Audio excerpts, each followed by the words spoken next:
Hi, magandang araw po sa inyong lahat muli para sa ating second reading of the day. Tingnan naman po natin kung ano po ang makikita naman natin sa araw na to for our second reading of the day. Pero ang gusto ko pong gawin ay ang magsanib puwersa ang dalawang baraha, ang Lovers Oracle na black at ang ating tarot cards. No? So bago po yan, teka lang ha, ayan. Balasahin muna po natin ang ating baraha na Lover Oracle para sure po tayo no, na ating nabalasa ito ng bonggang-bongga.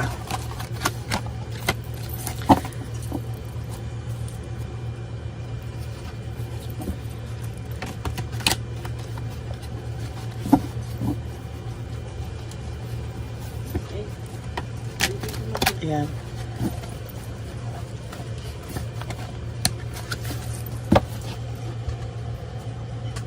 Ayan.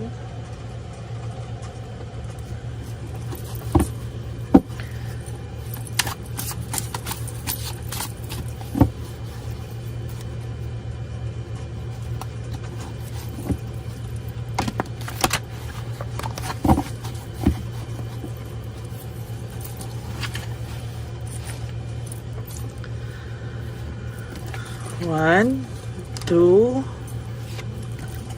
3, 4, 5, 6, 7, 8, 9, and 10.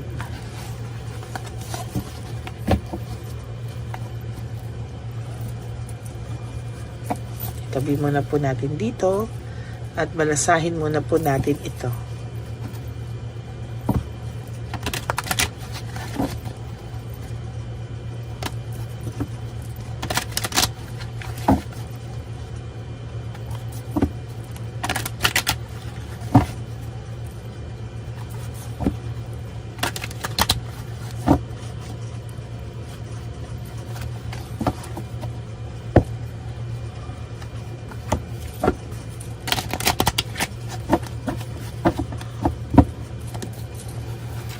Pili po tayo ng 10. 1, 2, 3, 4, 5, 6, 7, 8, 9, and 10.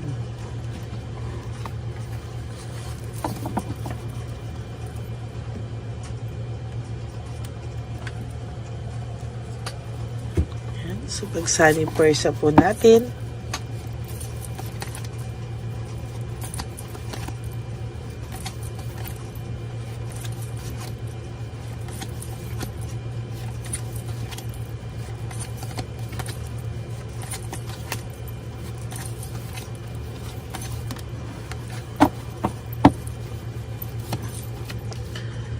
Oh my God. Ang sabi niya po sa unang-una, don't treat me the way you do. I don't deserve it. May konsensya na pong nararamdaman dito. No, meron po akong nakikita dito na somehow, whether you like it or not po, nakukonsensya na rin po ito.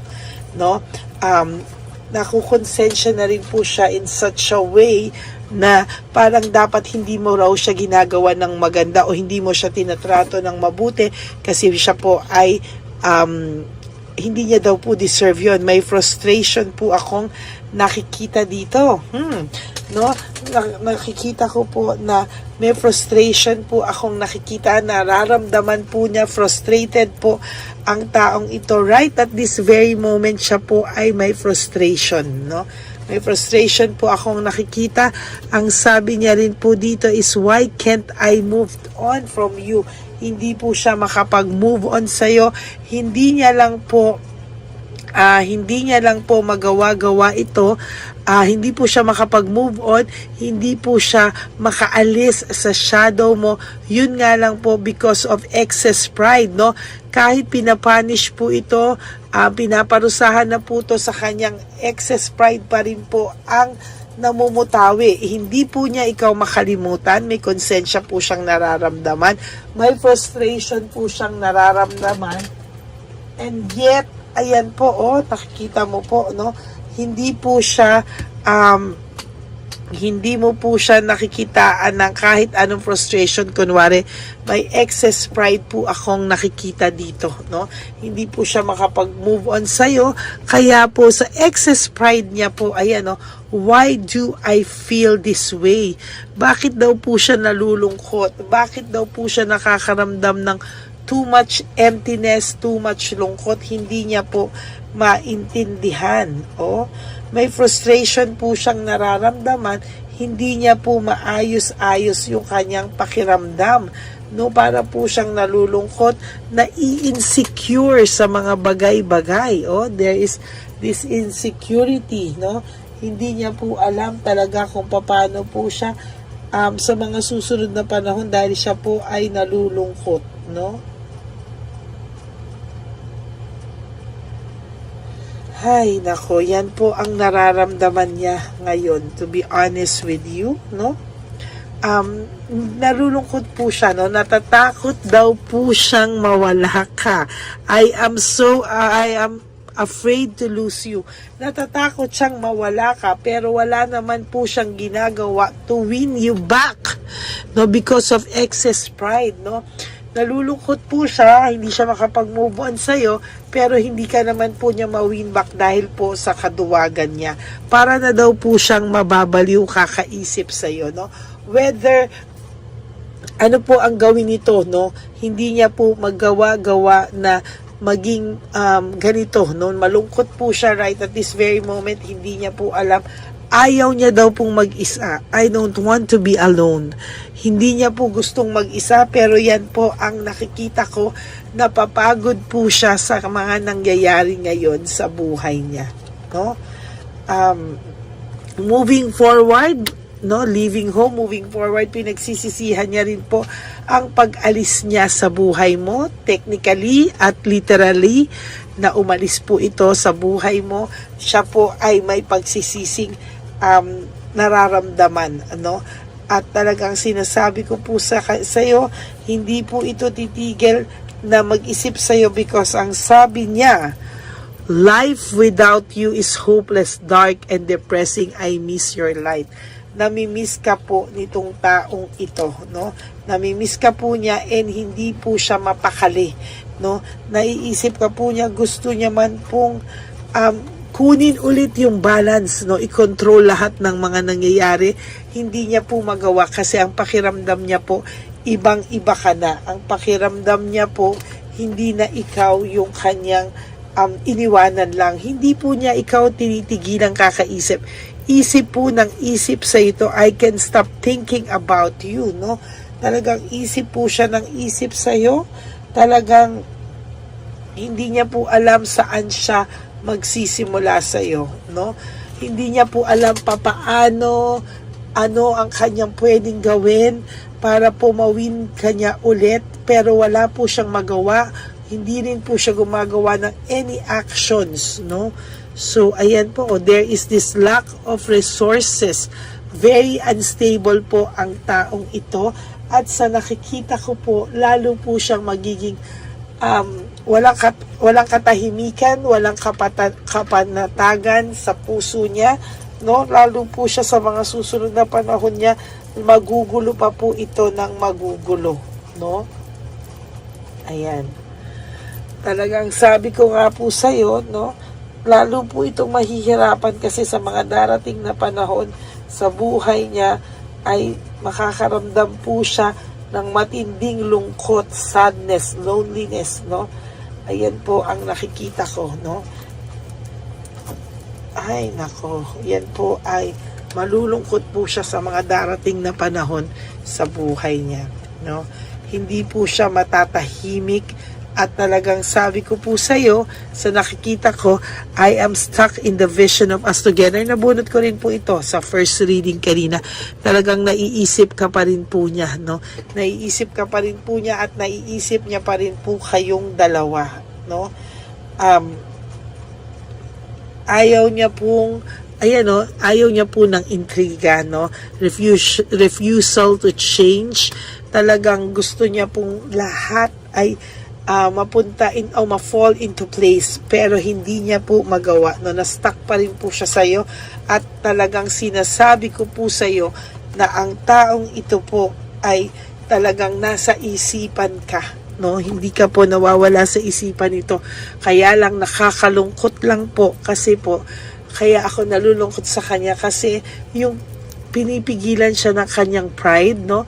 Yung excess pride niya ang talagang matindi, yung kapit, no? Matindi talaga at yun ang nakakalungkot. Sabi niya, I feel lonely, no? Talagang lungkot na lungkot siya, no? Siya po kasi ang nagpapalungkot sa sarili niya. Siya po yung gumagawa niyan sa sarili niya. May diversion din po akong nakikita dito. Dinadivert niya po lahat, no? Dinadivert niya po lahat. Bakit? Kasi po hindi po siya titigil sa mga susunod na panahon na kakaisip sa iyo. Idadivert niya po para sana hindi ka po niya maistorbo, no? Pero sa totoo lang po, sasabihin ko sa iyo yung totoo, lalo po siyang mahihirapan sa mga susunod na panahon. Why? Because ang sabi niya rito, my life is a mess right now. Gulong-gulo po siya, no? At talagang sinasabi ko po sa iyo na lahat po, kung ito po ay may third party man ngayon, magulong-magulo po ang buhay niya ngayon sa third party. Nagsisisi siya, naiisip ka po niya, at sabi ko po sa inyo, there will come a time na may separation din po akong nakikita. Magse-separate din po sila.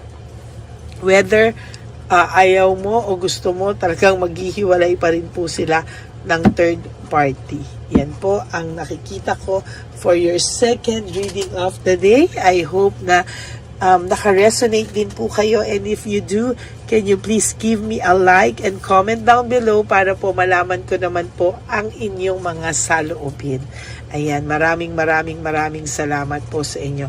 And for those of you who would like to have a private reading with me, you can message me po at Ladyly Elena, that's Ladyly Elena.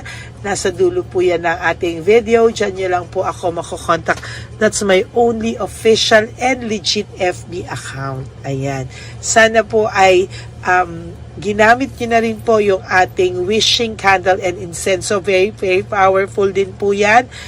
Sana po ay gamitin nyo lang sa maganda at mabuting intensyon. Hindi po tatalab ang bad intentions dyan. Tumalab man po, mawawala rin po ng bisa. Yan. Okay?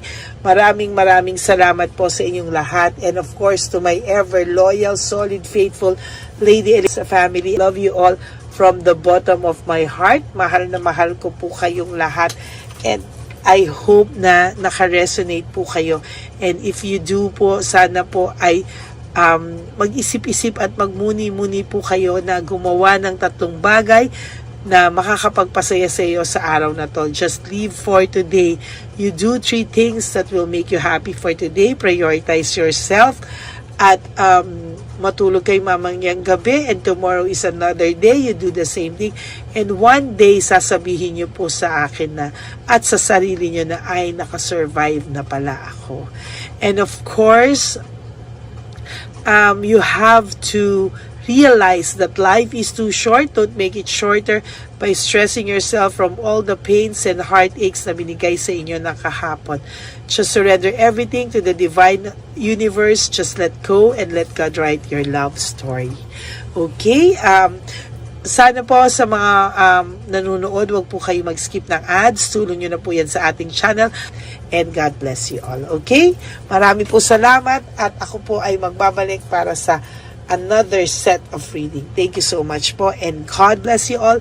I love you all, and okay, maraming salamat po, and God bless you all. Bye!